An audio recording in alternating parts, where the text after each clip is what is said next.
Leong, and I'll be presenting on IoT security challenges and solutions across the physical network and application layers.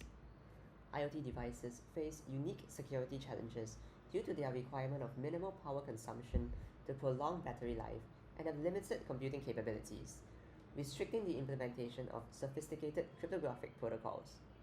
Consequently, many IoT devices transmit unencrypted data, making them vulnerable to eavesdropping and jamming. Furthermore, there have been IoT device attacks, such as the Mirai botnet attack that targeted the weak authentication and authorization of devices, allowing attackers to gain unauthorized entry into systems and carry out malicious attacks. Additionally, because physical IoT devices may not be connected to the internet, updating firmware can be a challenge.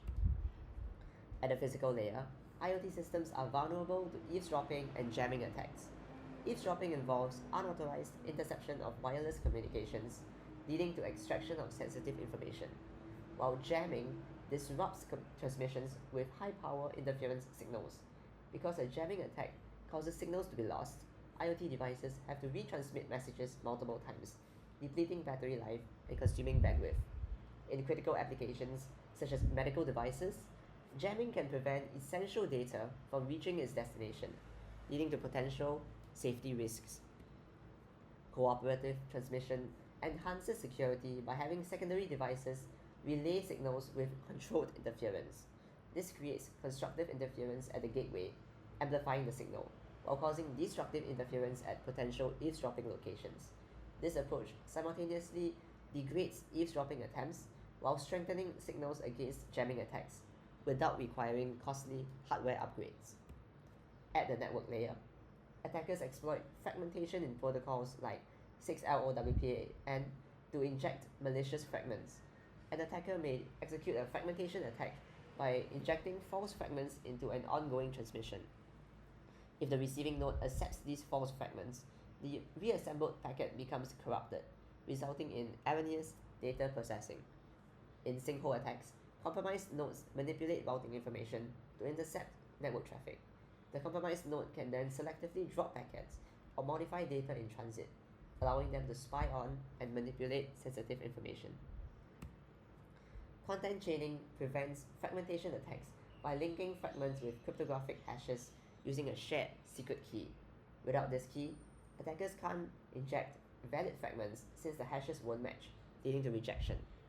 Rank authentication verifies routing update legitimacy, ensuring only authorized nodes can modify network routing paths, preventing sinkhole attacks while malicious nodes advertise false update routes. At the application layer, attackers exploit weak authentication and authorization to gain access. The Mirai botnet attack was done by exploiting weak authentication credentials, as many IoT devices had used default credentials, which made it easy for attackers to gain entry. Attackers then used these devices for massive DDoS attacks.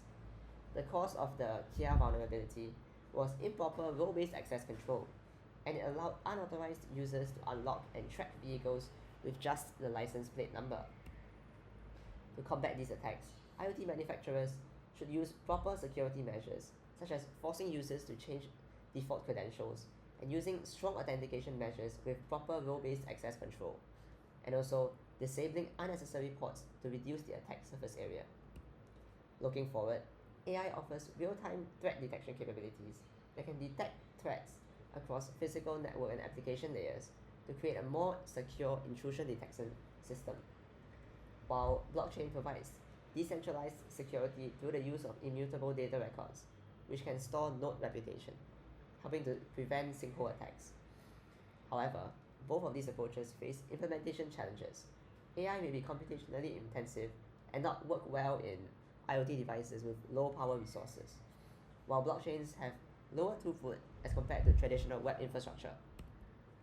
In conclusion, effective IoT security requires a multi-layered approach that balances security requirements with device limitations.